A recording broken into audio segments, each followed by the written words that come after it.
plus au paradis, salut à tous. Aujourd'hui, on se retrouve pour le retour sur un mois avec le Humidigi A7 Pro. Il a même eu de la chance, plein de chance. Non, franchement, cette vidéo, c'est bizarre parce que putain, je l'ai pratiquement démonté dans la première vidéo de présentation test. Ouais, parce qu'il y a quand même beaucoup de trucs qui n'allaient pas.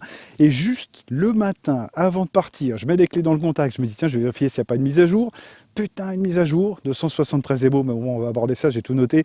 Et ça a réglé tous les problèmes. Donc les problèmes de multitouch que j'avais, les problèmes de la photo grand angle qui s'appuyait, en fait tu t'appuyais, ça déclenchait, mais elle n'était pas sauvegardée sur l'appareil, ou que des trucs qui énervaient, et ben tout a été réglé. C'est dommage, hein, c'est arrivé une fois que la vidéo était faite, hein. Elle était en ligne, et je l'ai laissée en ligne, parce que bon, je te dois de rien te cacher, moi c'est comme ça. Bref, donc voilà, bon, au moins ça s'est arrangé avec le temps, heureusement qu'il y a des mises à jour, mais c'est pareil, Humidigi, putain, les mecs, faites des mises à jour, bah non, sortez les téléphones en fait directement de l'usine qui fonctionnent, faites pas des mises à jour une fois que le mec l'a acheté et qu'il l'a déjà renvoyé, parce que là j'aurais eu le temps de le renvoyer, enfin bref. Je comprends pas le concept, hein. Même sur le Humidigi F2, putain, il était bien, tout, mais ouah, la captation de réseau, là, il n'y a pas ce problème-là, et même en appel, le son est plutôt, waouh, performant. J'étais surpris. Donc, deux mises à jour. J'en ai une, la première, donc le jour J, qui était datée du 7-4, enfin du 4-7, enfin, tire à voir, je te le mettrai de toute façon là où j'ai de la place. Je te le mets là, ouais, c'est bien ici. On voit plus trop la montagne, mais après je te l'enlève, t'inquiète. Donc ouais, une petite mise à jour sympa de 123 émo 30, heureusement que je l'ai noté. Elle m'a réglé tous les problèmes que j'avais. Putain, et là j'ai fait ah, alléluia, comme ça, dans la voiture, ouais, en conduisant tout, hein, pendant 800 bornes, j'ai fait alléluia, comme ça. J'ai écouté des chants religieux et tout, hein, pendant 800 bornes. Non, c'est pas vrai, j'ai écouté du hard rock, faut pas déconner.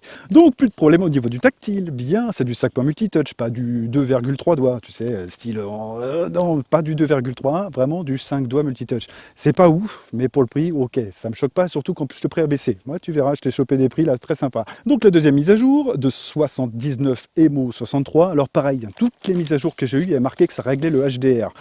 Personnellement, non, j'ai pas vu, hein. Je sais pas à quoi elle sert celle-ci, mais bon, elle n'a rien déréglé, c'est déjà bien, hein, je suis content. J'ai préféré la première quand même. La première, je te jure, j'ai eu presque une érection, tellement j'étais content qu'il y ait un truc qui règle les problèmes. Parce que je me voyais déjà partir en vacances avec ce truc-là, et non, ça me faisait chier. Bon, j'avais quand même le Mi Note 10 à côté, j'ai deux cartes SIM, mais un téléphone sur deux qui fonctionne, génial. Ben non, là les deux ont fonctionné, c'était agréable. Donc au niveau des bons points que j'ai pu relever pendant cette petite période de test, en fait j'ai marqué le son en appel, le son en écoute. J'ai eu la chance de m'appeler. Je m'appelle tout seul avec l'autre téléphone, j'ai eu que ça à foutre pendant mes vacances. J'étais tellement relax, je te jure, j'ai fait des trucs un peu what the fuck. Donc je me suis appelé, j'ai trouvé le son vachement bon. Et il y a eu même des moments, j'étais en Normandie, où le Mi Note 10, même carte, hein, les deux c'était du Bouygues, j'ai pas eu la 4G et celui-là m'offrait de la 4G. Donc j'ai pu te partager des photos via Instagram, c'était plutôt cool. Tu vois, mais là en Auvergne par contre, bon, petit avantage pour le Xiaomi, franchement c'est pas top. Au niveau de la 4G, il chope très bien, je suis très content. C'est mieux que le Humidigi F2 qui avait tout plein de fréquences et qui finalement, au bout de 10 mètres, tu t'espaçais d'une antenne, tu l'avais dans le... tu vois. Donc là, c'est bien, problème résolu, j'aime beaucoup, la 4G fonctionne, le son en appel est très bon, donc ça fait bien son rôle de téléphone. Ouais, c'est déjà bien, je te jure. L'autonomie, alors au niveau de l'autonomie, bon, c'est pas ouf. Moi, j'ai noté 2 jours d'autonomie en l'utilisant modérément, hein. GPS allumé, la Wi-Fi, 4G, enfin, la Wi-Fi là où j'étais, laisse tomber. 4G, ouais, je tiens sur du 2 jours, mais avec une grosse utilisation intensive. Et si c'est ton unique téléphone, je pense que t'es bon pour une journée en serrant un peu les fesses en arrivant vers 17h, 18h. Hein. Tu chercheras quand même, je pense à 17h30, tu chercheras quand même le câble pour te connecter parce qu'il va commencer un petit peu à être tendu. Donc, ouais, une journée d'autonomie, tu peux compter là-dessus. C'est bien, oui, bon, et pour le prix, 8 à 5000 mAh. Enfin bref, moi je t'inviterai, je te mettrai la vidéo en incrustation aussi. Pratiquement même prix, ouais, bon, il y a moins de capteurs, mais comme je te l'ai dit, je préfère avoir moins de capteurs photo de meilleure qualité que plein de capteurs. Ok, bref. L'écran, toujours chez Humidigi. Je réfléchis quand même toujours. Ouais, si, toujours. Allez, la plupart du temps, l'écran est sublime. Bah là, ça déroge pas à la règle. L'écran est sublime, il est lumineux, il m'a pas pété les noix. Bon, là, j'ai vraiment plein cagnard. Mais non, il m'a pas gonflé. Je suis à pleine lumière, ouais.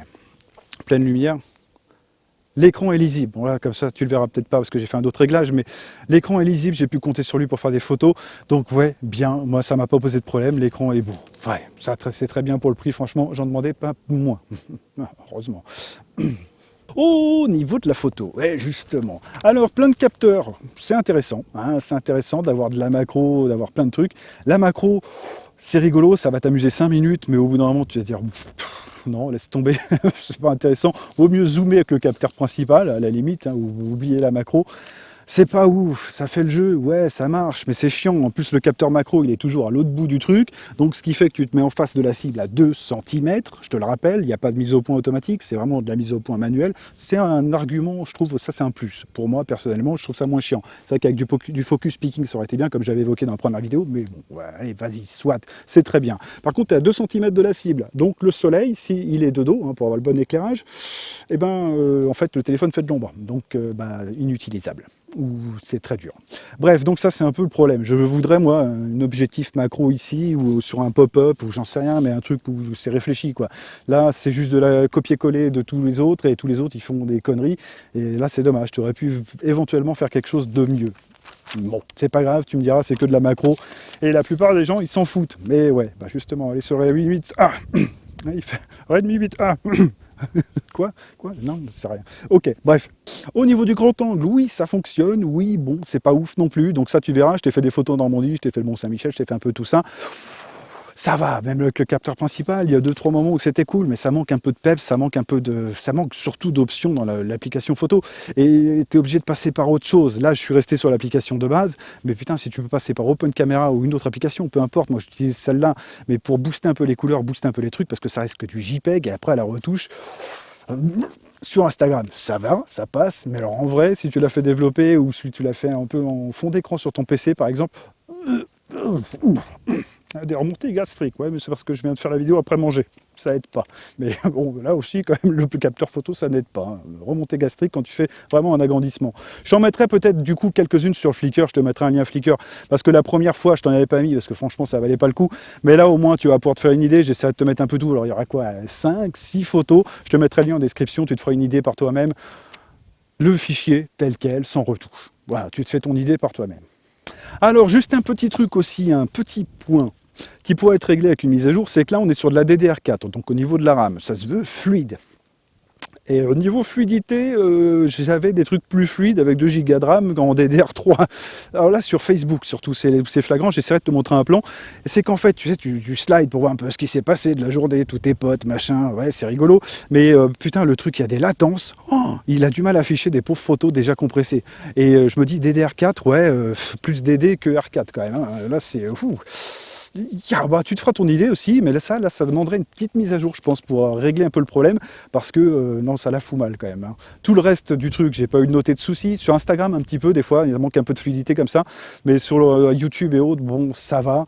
Mais là, putain, ça se voit, et t'as l'impression d'être en 2015, quoi. Quand tu slides, le truc qui... T'as l'impression qu'il va te faire un AVC, le bordel. Donc là, ça demanderait une petite mise à jour. Tu vois, on est sur quelque chose de bien, ouais, ça a été réglé, mais il manque encore 2-3 petits trucs. C'est des trucs que j'avais pas dessiné en premier, ça. Là, je le vois, maintenant, vu que tout le reste est réglé, là, ça se voit bien, quand même.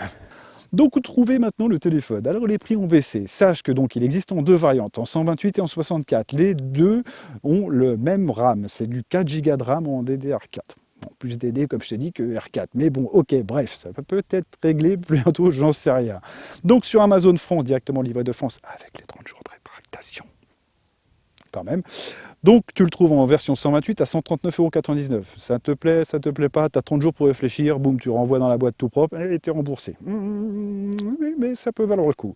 Et tu as la version 64 Go à 119,99 €. Oui. Ok, maintenant sur Banggood, alors c'est là que je l'ai trouvé, là au moins au moment où je te parle, au meilleur tarif. Alors ça bouge un peu, hein. C'est chiant, mais c'est comme ça. En version 64 Go, il a 84,49 €. Putain, ça vaut le coup. Ouais, par contre, compte 15 jours de livraison. Bon, l'histoire du Covid, il te le sort toujours comme excuse, mais ça, c'est réglé. C'est réglé. Moi, je reçois des trucs d'AliExpress en une semaine. Oh, l'histoire du Covid, bon, ça tient plus l'eau. Hein. Mettez des masques au colis, peut-être, ça ira mieux. J'en sais rien. Bref. Et en version 128, tu le trouves à 92,94 €. Donc, tout ça, je te mettrai les liens en description. Va plus peut-être sur Amazon, comme ça te laisse un peu le temps de te retourner. Si ça te plaît, c'est bien, renvoie-le. Tu vois ce que je veux dire. Bref, tu auras les photos sur Flickr, pense à mettre un pouce en l'air, à t'abonner, et de toute façon, on va se retrouver pour le Sunny Bag. Maintenant que le soleil s'est caché, ça va être chouette. Allez, ciao!